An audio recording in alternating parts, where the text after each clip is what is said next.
Facing legal challenges? You're not alone. You've tuned in to Trust the Plan, hosted by legal expert and law professor C.J. Fiorelli. For the next half hour, Carrie will be discussing critical legal topics like estate planning, Social Security, and disability benefits. To keep your affairs private, to help protect your loved ones, and get the benefits you deserve. Understand your rights, and don't let legal issues overwhelm you. Stay tuned for the information and guidance you need with the host of Trust the Plan, C.J. Fiorelli. So welcome to the inauguration issue of Trust the Plan. My name is Carrie Fiorelli, and I am absolutely honored to have as my first guest Mr. Andrew Hart, who is an amazing real estate professional. He went to school up north at Menlo College. That's right. Andrew, tell us how you got started in real estate, because it's a fascinating story. Well, first and foremost is the fact that I'm the first guest. I should be the one that's honored, so thank you for having me. And we just had like so many great conversations on how our businesses, just are so connected. So I'm very grateful. But how I actually started was, so as you said, went to college up north, Northern California. So it was a very small business school called Menlo College, and I know you're aware of it, but for your audience, like when I say small college, I mean 700 students total. So it literally felt like a high school, but the good thing about that school was it forced me to it's not going to be your normal college experience. So I was working 2 jobs and, Wow. Definitely made my college career very, very focused and linear. So I actually did major in accounting, but in my in my last year and a half, I was able to take a real estate law class. Great. Yeah, and in that real estate law class, the professor was, I always consider him, his name's Harold Justman. He's pretty much like the reason that my mind even opened up to real estate. And he pretty much did, it wasn't like a class where it was like grading, oh, you get an A or get a B. He really, really valued just making sure that the students had an idea of real estate, what real estate investing means for yourself, your future generations, it being such a great wealth building tool. So that's what, that was kind of that light bulb. And then during my last year at my college, a buddy of mine started to create this, he called it the Menlo College Real Estate Investment Team, but it's hey, I created this club, I have no idea what to do with it. So it's hey, just take it and run with it. So It's yours. Good luck. Yeah, pretty much. So what we did, and it worked out perfectly, and it actually worked out perfectly for my career today, was we used the club to make it just a place where if students wanted to get into real estate after college, instead of figuring out what they want to do after college, at least they have the real estate license in college. Wow, so Yeah. they got their license in college. Yeah, so, and I actually was one of the first people to, be a part of that. And I remember we were getting a lot of pushback from the student body, because when the clubs that could go, it's oh yeah, I need money for this dinner that we're throwing. Everyone was okay, sure. And then we brought up something that to me felt really tangible. And I remember I was waiting out in the lobby for 15 minutes because the people that decided to get the funding for it were squabbling a little bit. So anyways, we got it, and as soon as that year ended, there was an award for the most impactful club for the school, and we won it. So Amazing. Yeah. So back to the actual mentors class. Did you go over contract law and landlord-tenant law, or was it more focused on investing and acquiring property? Yeah, I mean, they're pretty much I would say his true passion for it was that investing mindset, and would bring people, whether it was up there. I think you probably have heard of that company, Daily on Real. So he brought in CEOs from real estate companies. He would. There were certain friends of his that would owned a lot of real estate, so just sharing their story. And then also one thing, it was a real estate law class, and I would say that was such a game changer, because he would bring in expert witnesses or people he used to Great be exposure. Yeah, great exposure. And why I'm blessed with that is because he used like that gave me an extra layer of going into this industry, like not, so innocent eyed, like you really have to be, on your documents, you really have to do things the right way. Devil's in the details. 100%. So you learned that not just from the class, from an academic perspective, but all the guest speakers that came in, and also being in charge of the club. Yeah, no. So absolutely. by the time you were met with this opportunity with your family, could you elaborate on that? Yes. On how that No, first no, real no. estate transaction? Yes. I'm glad you got us along that path. So it was funny because I got my real estate license after school because I majored in accounting, did a few did a tax internship, did property management, but I was like, I don't really want to do that. So I moved back home to Los Angeles, and I was like, I have no idea what I'm going to do. And I, for some reason, told myself, I'm not going to take on the real estate career unless I start off with the transaction, so at least I have that buffer, because with every real estate agent and what is known in the industry is like when you're starting, you need to have like 6 months worth of living expenses because it can take a very long time. And after this first transaction we're going to talk about, that's literally how long it took me to like prospect and do open houses to get my first deal. But how my first transaction came to be was my mom and uncle, my grandparents, they unfortunately, like, they lived in a pretty good size 4,700 square foot house with 2 stories, and I remember that house from when I was a kid. Like, those were some big staircases. So unfortunately though, they just their health was going downhill, and there was no way that they could live in a house like that. So but thankfully, and this is just why we get along, and I was able to be exposed at this like very early stage in my career. It's like they had a trust, and in the trust it had a power of attorney in case my grandparents became incapacitated. So we had to put them in a home, and another thing that my grandpa was pretty smart about is he got an amazing long-term care plan, which they definitely don't make they don't make this type of policy anymore, but pretty much it's taking care of their long-term care for life. So I definitely know, they do not make those types of policies anymore. He's lucky. So I mean, of course, it was a sad and unfortunate situation, but of course, and it was a house that just wasn't going to be a good rental. So my mom and uncle came to me and say, like, hey, you've got your real estate license, you want to sell this thing? So I was like, hey, this is what I told myself. The opportunity's coming to be, so I'm pinning my ears back and full steam ahead. And back to the whole concept of the power of attorney, you brought that up. Yeah.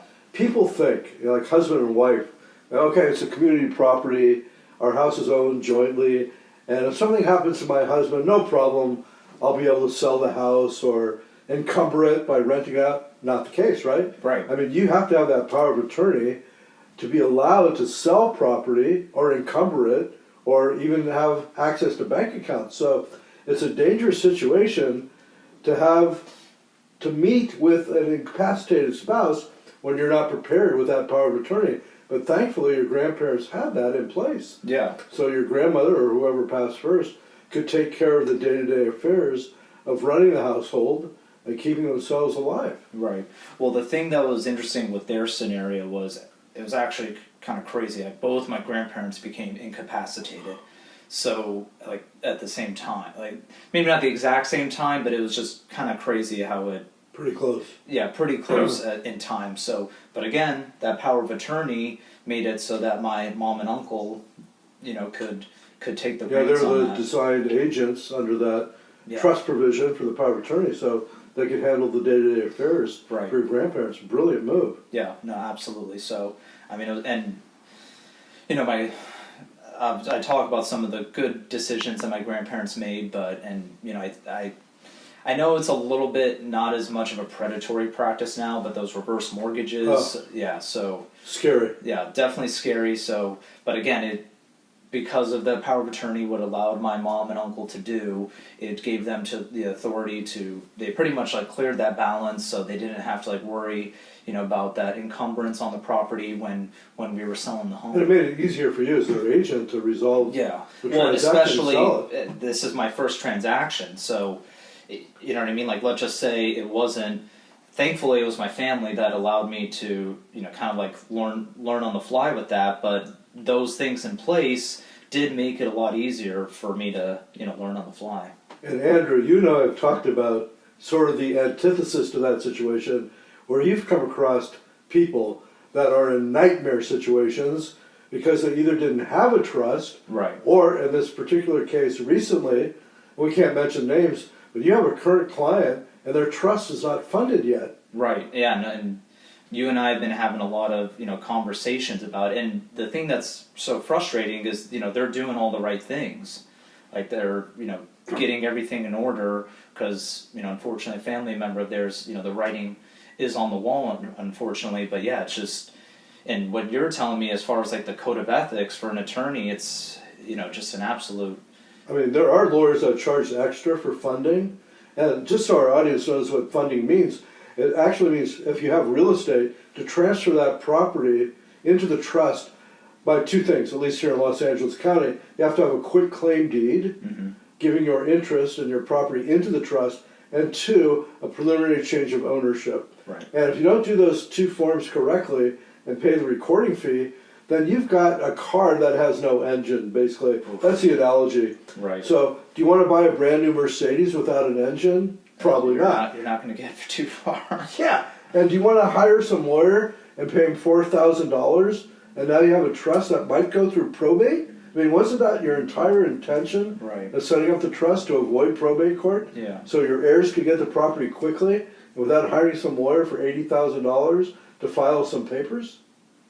Well, yeah, no, 100%. And, I think what's so good about what you do, because, in my experience, I've worked with, a fair amount of trust sales I say unfortunately in the sense that, I wish they got them in a trust, but we were still able to, sell their home through the probate process.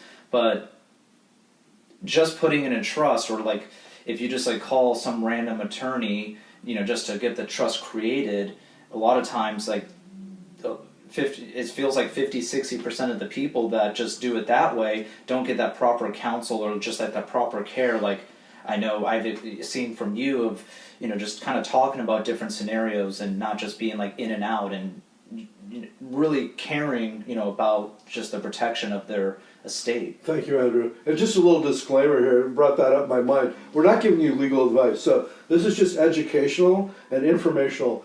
We want to inspire you to plan accordingly and take care of your family. So when you are ready to sell your property or to buy property, you're in the right position. Right.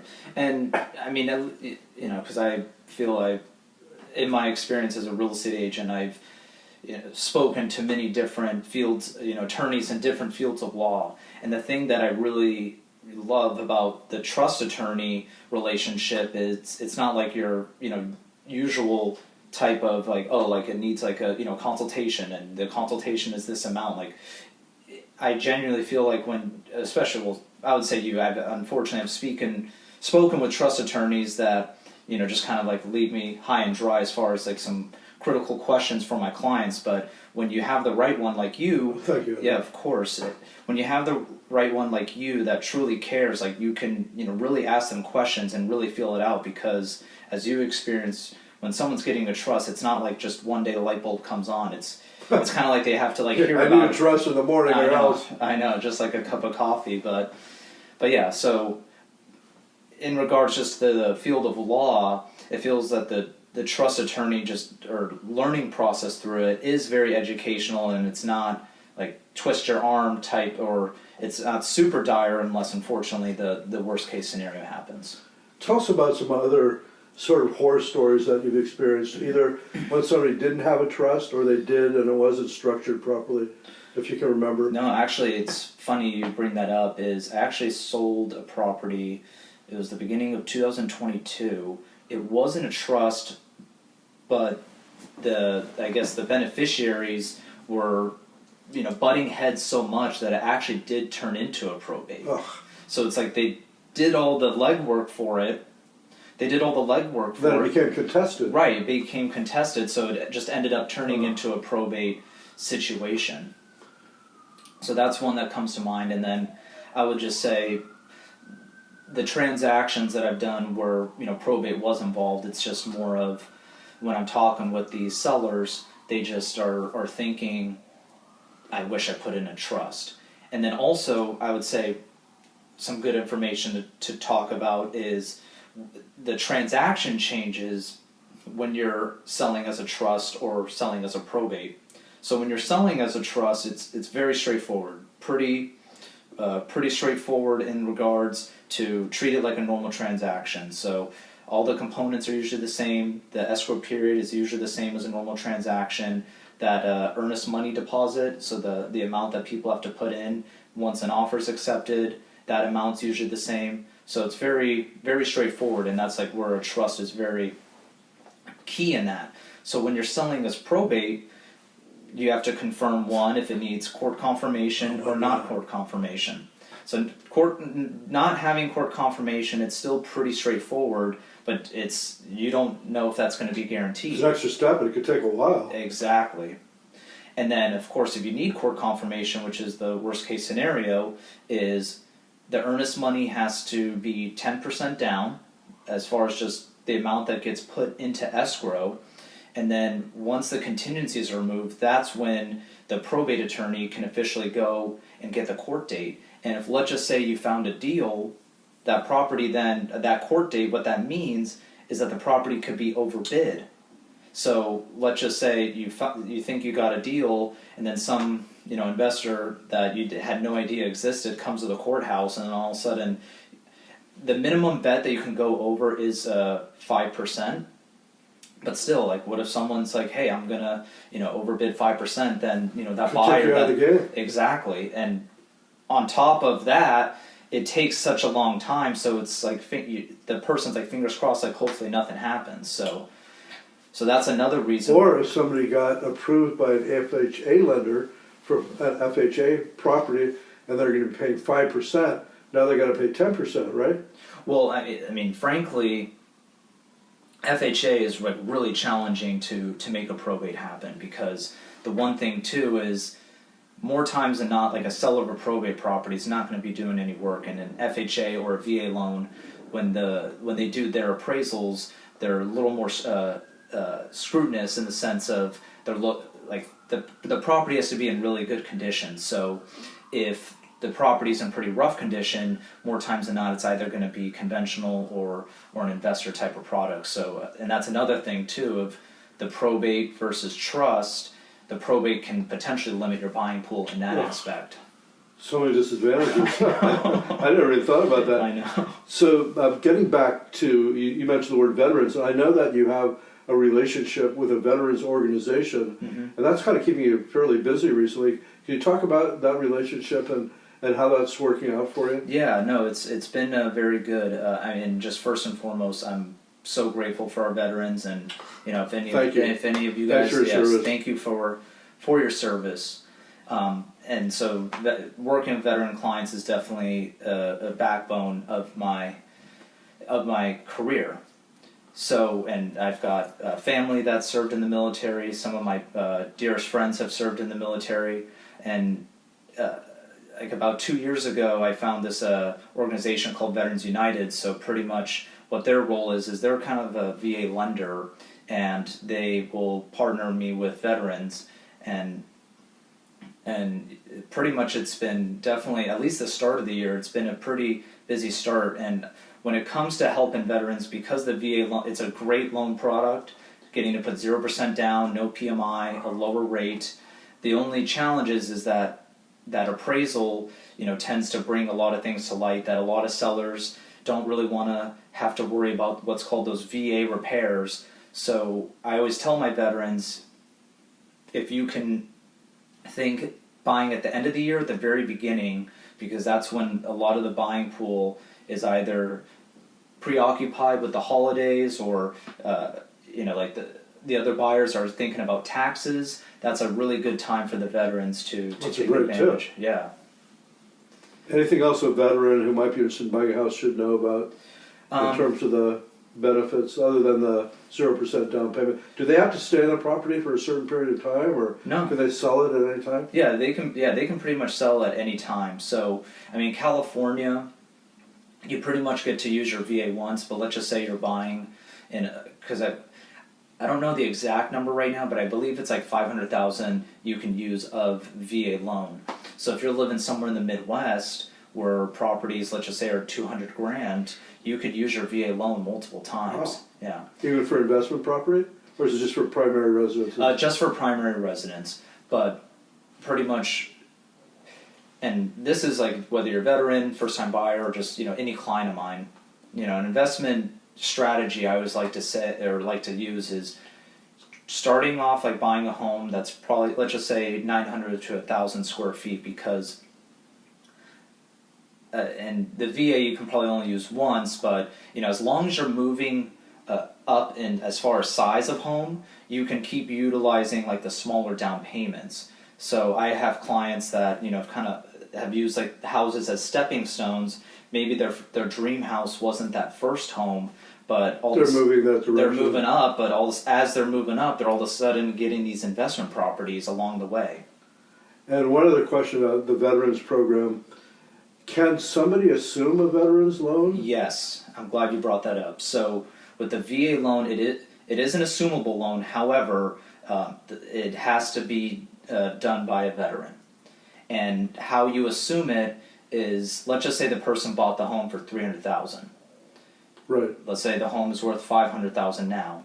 So the person would have to put in 200 grand to keep that loan, because pretty much what they're doing is, since they're assuming the loan, they have to make up that difference with out-of-pocket funds. Oh, so the 0% down payment doesn't exist anymore? No, so unfortunately that it doesn't exist for that, but let's just say, there's a veteran that does have those means, Right. but they don't want to pay the current market rates, and let's just say that VA loan was in the threes, then all of a sudden, like they pay 200 grand, but they've got a rate that people are And no pretty much PMI?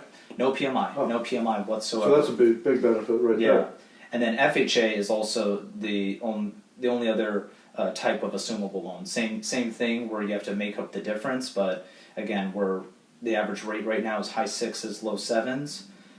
If you see an assumable loan that's in the high twos or threes, and if you've been keeping your powder dry, it might be worth it. Well, that's great.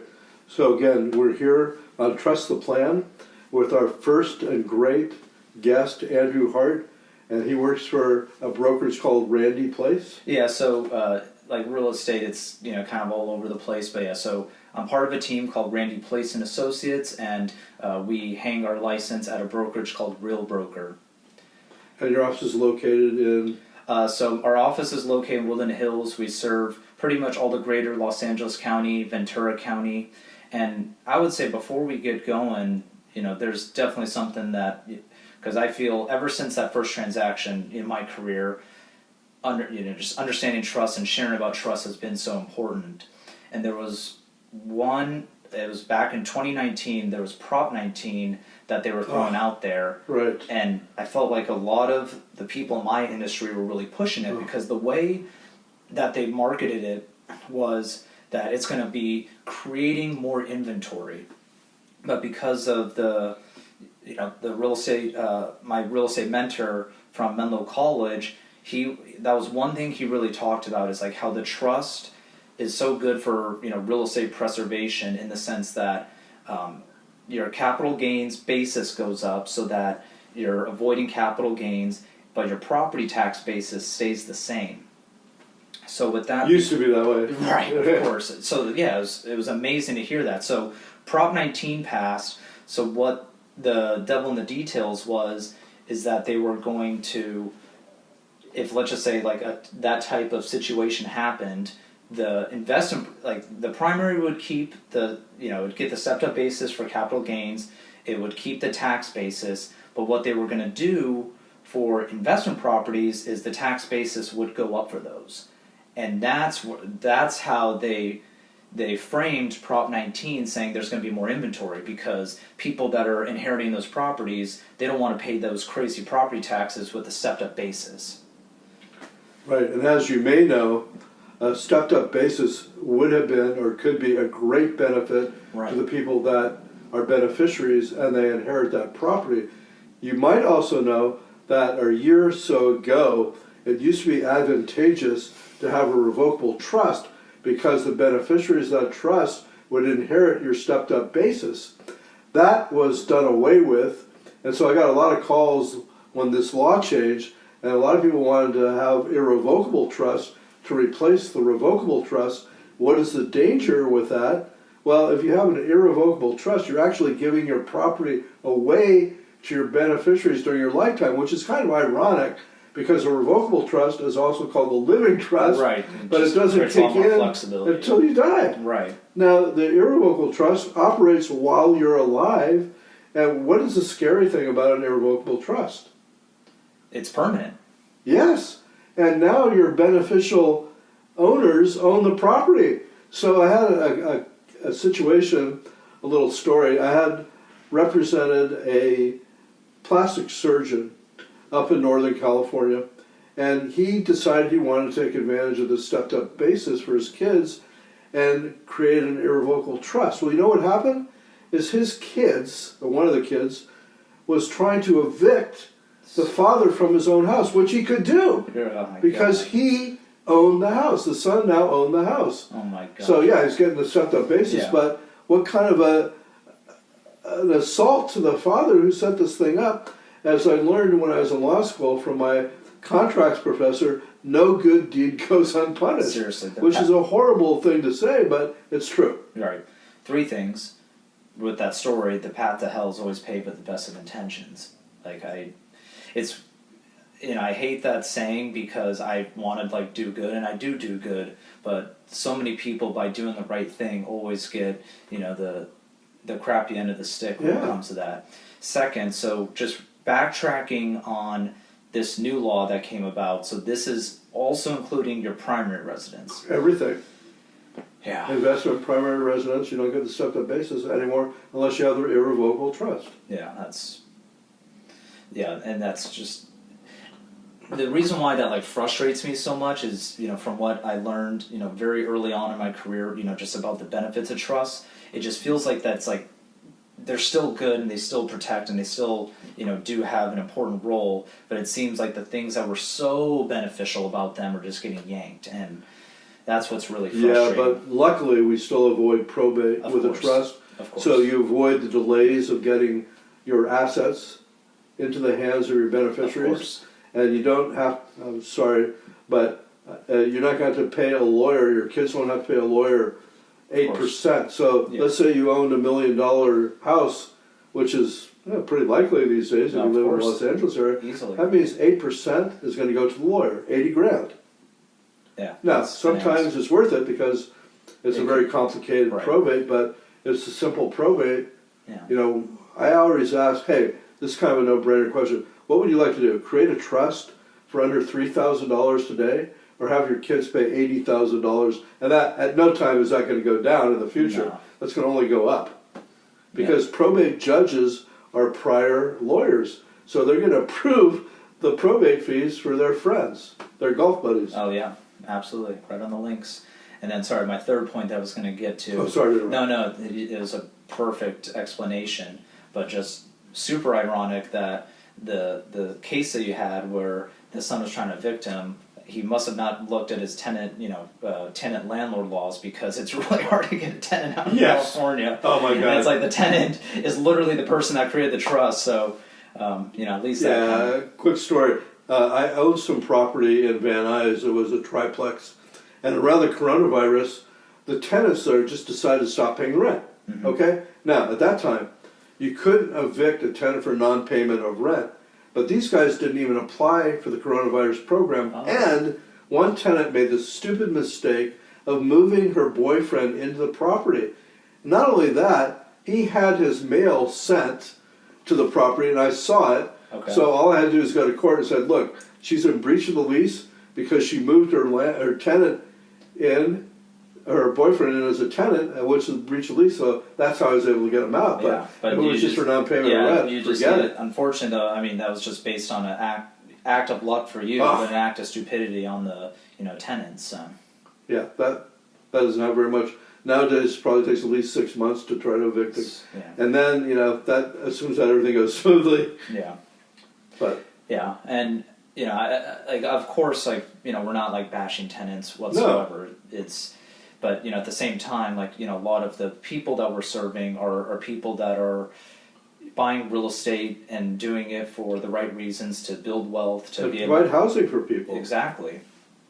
So I just want to say, because everyone starts as a tenant at some form of your life, and it's an important step. But it is. Just sometimes, when we kind of see where our state goes as far as kind of favoring one side, we unfortunately get to experience the brunt of it from. Yeah, and California is very tenant oriented, Yes. as you may know. Yeah. But one last thing before we sign off on Trust the Plan, Andrew, what are you looking for now in terms of? I know you've worked with veterans, but is there some special projects or investment opportunities that you're trying to get clients for, or is it across the board? I guess just some things that I've been hearing about this year that are pretty cool is the Cal. I forget the it's like the acronym, but they were doing it in 2023. They stopped in 2024, and they've kicked back up in 2025. They're actually supplying grants for people to create additional dwelling units on their property. ADUs. Yeah, ADUs. Yeah, I always say additional. No, most people don't know what ADUs are. Right. So they are providing grants for that. I believe the funding ran out in 23. They didn't have the program in effect for 24, but in 25, and from the information that I was able to get, pretty much the starting as far as what they're going to give you a grant for is $40,000. So that's not bad. Yeah, and also it could be for something that you're building from the ground up, or it could be a remodel, or an existing garage. So something that's already in place. So that 40 grand could cover, and that's just the low end. That's just what they said is the starting. Wow. So yeah, I would definitely say that is something that I'm sharing with my clients in the sense of if they've got the means, or if they've just have the space, or have the current structures for. And I would say one thing that I've also been hearing about, and this kind of goes back to the veterans I've been helping, is there's a PACT Act. So actually a couple of things that relate to these the veterans, not having to pay property taxes. So first off, and they're not a guaranteed thing, but veterans, let's just say they were,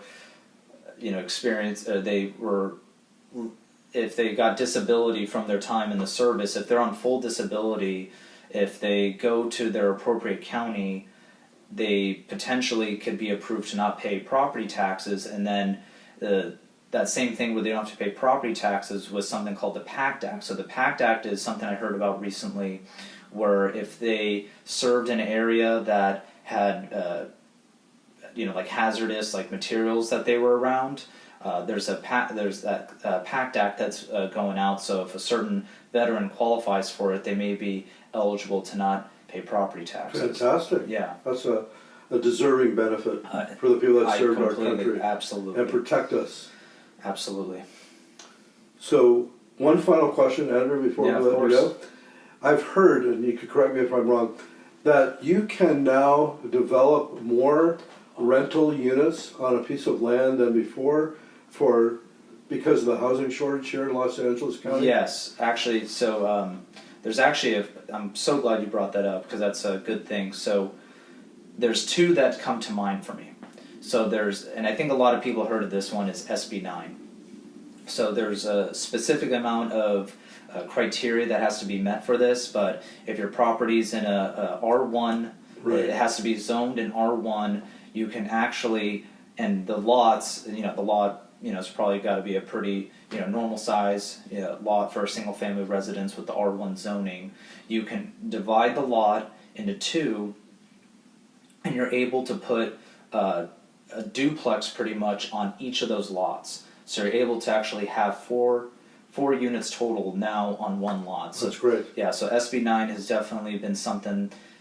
Believe it passed. I'm blanking. It was either end of 21 or end of 22, but So fairly recently. yeah, fairly recently. But then there was one that got passed the beginning of last year, which I haven't heard too many people utilizing yet. There was one that like really piqued my curiosity, was AB 1033. So what that one was, kind of similar to SB9, but how it would work is, let's just say you had a property and you were on a pretty decent sized lot and you built an ADU. So again, an additional dwelling unit is still technically part of the property, Even though it's detached. right?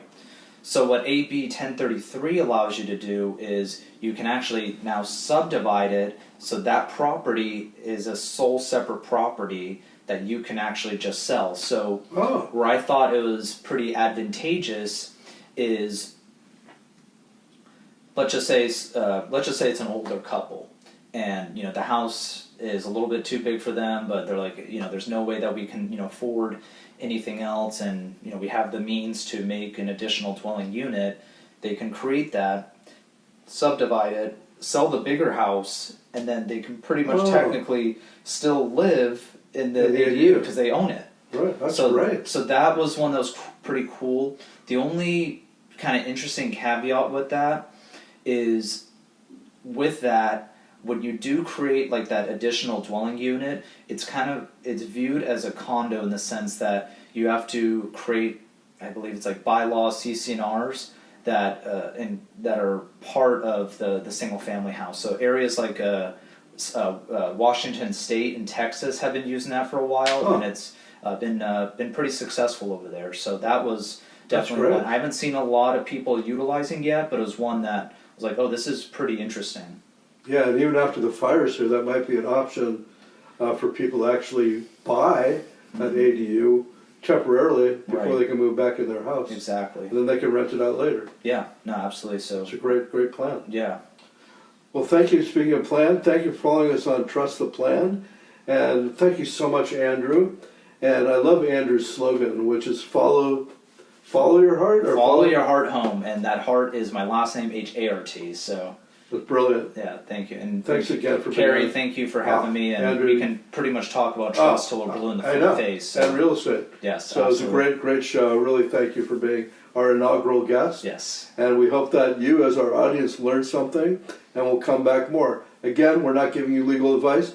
This is just information to help you with your life and to become prosperous. We'd like to thank our guest, real estate agent Andrew Hart. You can get in touch with him at followyourhearthome.com. You can also find us at bhestateplanning.com. Remember, every plan starts with a conversation. So, keep an eye out for our next episode where we'll unpack another layer of the planning puzzle. Until then, stay informed, stay curious, and trust the plan.